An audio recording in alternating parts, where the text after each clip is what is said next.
कभी कभी मेरे दिल में ख्याल आता है. Hello hi Abbi. Hi Janu. ఏంటి సర్ప్రైజింగ్గా కాల్? Anything special? ఇక నుండి ఎవ్రీథింగ్ స్పెషలే. I got a job. హూ, congrats Abbi. I want say you something. చిన్న surprise. Shall we meet? Sure Abbi. ఎక్కడ కలుద్దాం? Your favourite lounge, coffee లాంజ్లో.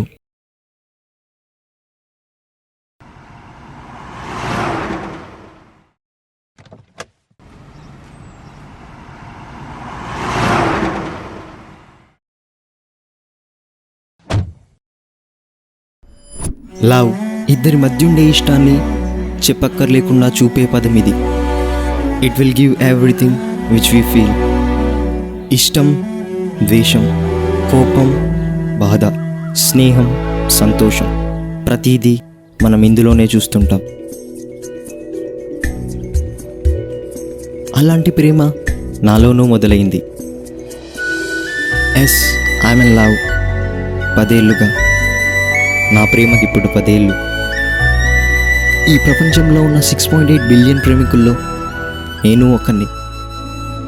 కాకపోతే కొంచెం కొత్తగా. అలా 10 ఏళ్ళుగా రాస్తున్న ఈ ప్రేమ కథకు ఈరోజే ఓ పేరు పెట్టబోతున్నాను.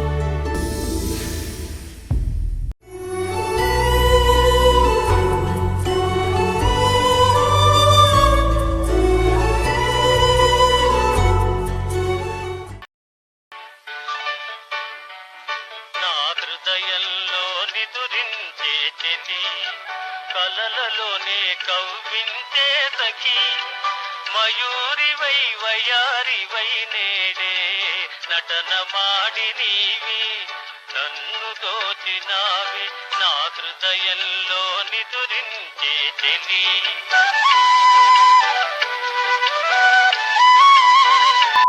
హలో అబ్బి, కలుద్దామన్నావు కదా? I will be there in 1 hour. Okay, coming.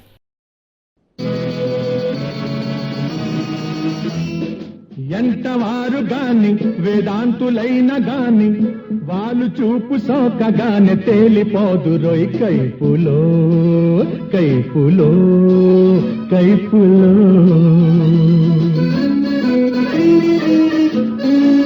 ఇది నా గత. ఇప్పుడు ఆ ప్రేమకి కొత్తగా పరిచయం అవ్వడానికి వెళ్తున్నాను.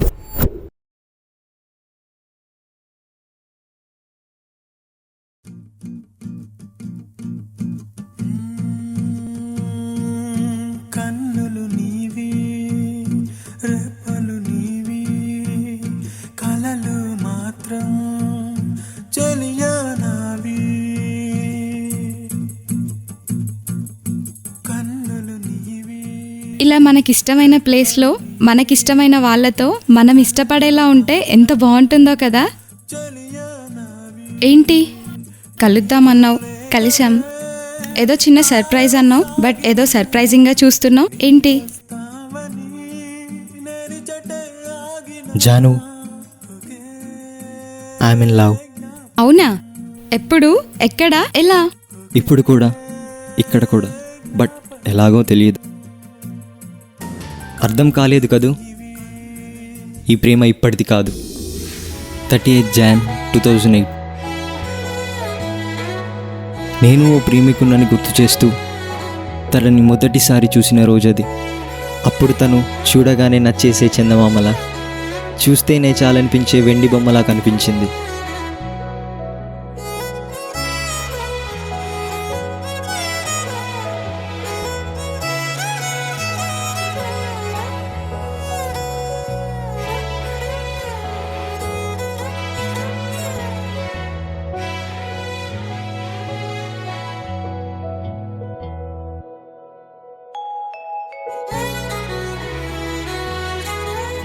ఎందుకో తెలీదు, తనతో మాట్లాడడం, తన్నే చూడడం ఎప్పుడు కొత్తగా అనిపించేది. ఏదో తెలియని హ్యాపీనెస్ అలా చుట్టూ తిరుగుతుండేది. ఆ వయసులో కూడా ఏదో మాయ ఉంటుందని, దాని పేరే ప్రేమ అవుతుందని నాకు అప్పుడే తెలిసింది.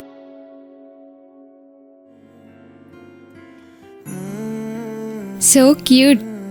తన దగ్గరికే వెళ్తున్నావా? బట్ ఎలా చెప్పాలో తెలియట్లేదు. హే, భయం ఎందుకు? ప్రేమున్నప్పుడు చెప్పేయాలబ్బా. ఎక్కువగా దాచుకుంటే ప్రేమించటాలే తప్ప ప్రేమని ఇవ్వటాలుండవు. ఆ తర్వాత ఏమైంది?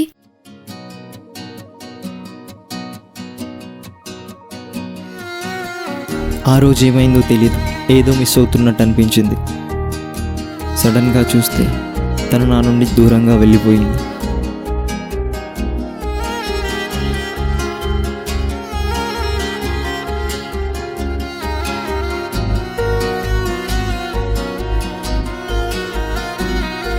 ఆ రోజు నుండి ప్రతిరోజు తన కోసమే ఎదురు చూసేవాడిని. అలా ప్రతి క్షణం తన జ్ఞాపకాలతోనే గడిపేశా. తన కోసమే ఎదురు చూసా.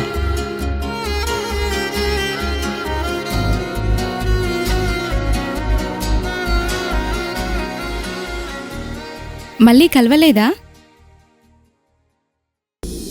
అలా చూస్తుండగా మళ్ళీ ఓ రోజు అసలేమైందో తెలీదు. అలా అవుతుందని అస్సలు తెలీదు. ఒక్కసారిగా ప్రపంచం ఆగిపోయినట్టు అనిపించింది. సడన్గా హార్ట్ బీట్ పెరిగింది. ఏంటా అని తిరిగి చూడగానే ప్రాణం పోయింది.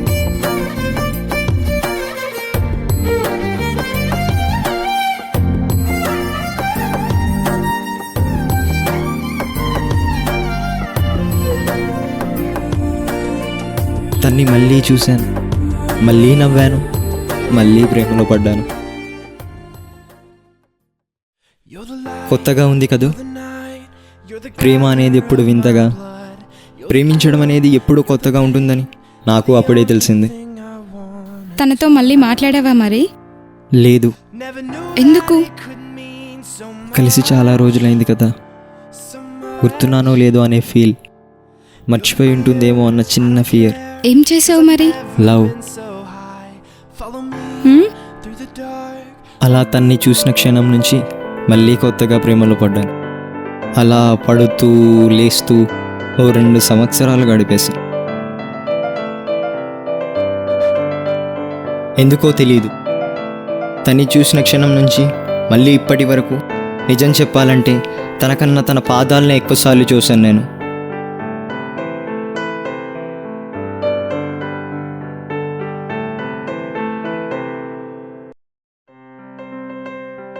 బాబు షాజహాన్, వెళ్ళి చెప్పేయొచ్చు కదా. ఎందుకంత భయం? తనలా అవుదామనేమైనా ప్లాన్లో ఉన్నావా?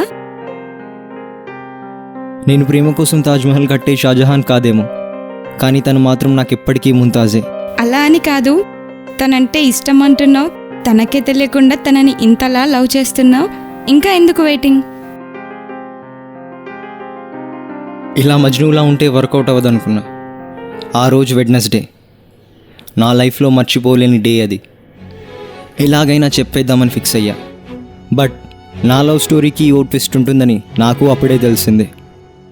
అప్పుడు తెలిసింది నేనిచ్చే ఈ పువ్వు కూడా అలాగే పడిపోయేదని. ఏ అమ్మాయి అయినా ఓ అబ్బాయి ప్రపోజ్ చేయగానే చెప్పే కామన్ డైలాగ్ నో అని. అనర్థం తనకి మనం నచ్చకో, మనం చెప్పే పద్ధతి నచ్చకో కాదు, అసలు నువ్వెవరని, ఎందుకు నీకు ఎస్ చెప్పాలని. అప్పుడు నాకు అనిపించింది, అసలు నేనెవరు, తను నాకు ఎందుకు ఎస్ చెప్పాలి. నాకు తెలిసి ఈ 2 ప్రశ్నలకు సమాధానం కోసం పరిగెత్తే ఏ ప్రేమికుడు కూడా ఒంటరిగా మిగిలిపోడు. అప్పుడు నేను పరిగెట్టింది కూడా ఆ 2 సమాధానాల కోసమే. నాకంటూ ఓ గుర్తింపు వచ్చాక తన్ని కలుద్దామనుకున్నాను. ఇప్పుడు నాకంటూ ఓ పేరుంది. తను అడిగే ప్రతి ప్రశ్నకు నా దగ్గర సమాధానం ఉంది. So this is time to show my love to her. ఒక అమ్మాయిని తనకి తెలియకుండానే, తనని చూడకుండానే, తనతో మాట్లాడకుండానే ఇంతలా ప్రేమిస్తున్నావంటే really she is so lucky. Who is that lucky girl?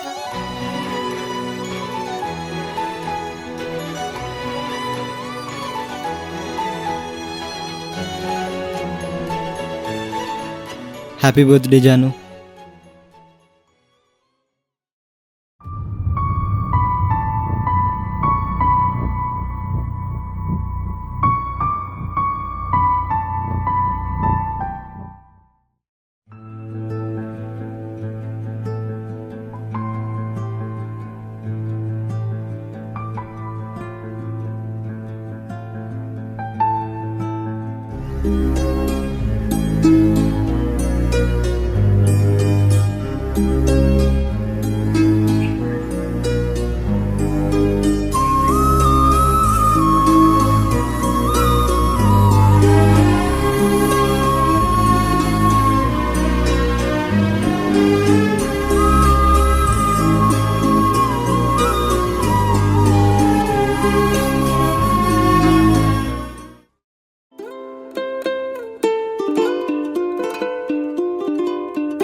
Sorry Janu, ఒక ప్రేమికుడిగా నేను చేసింది చేస్తుంది చెప్పాను.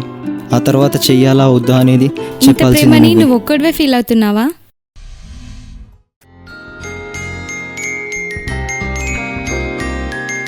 నేను ఎస్ చెప్తానని ఎలా అనుకున్నావు? ఒకవేళ నేను నో అని ఉంటే ఏముంది, ఈ 10 ఏళ్ల ప్రేమ ఇంకో 20 ఏళ్ళు అయ్యేది. నిన్ను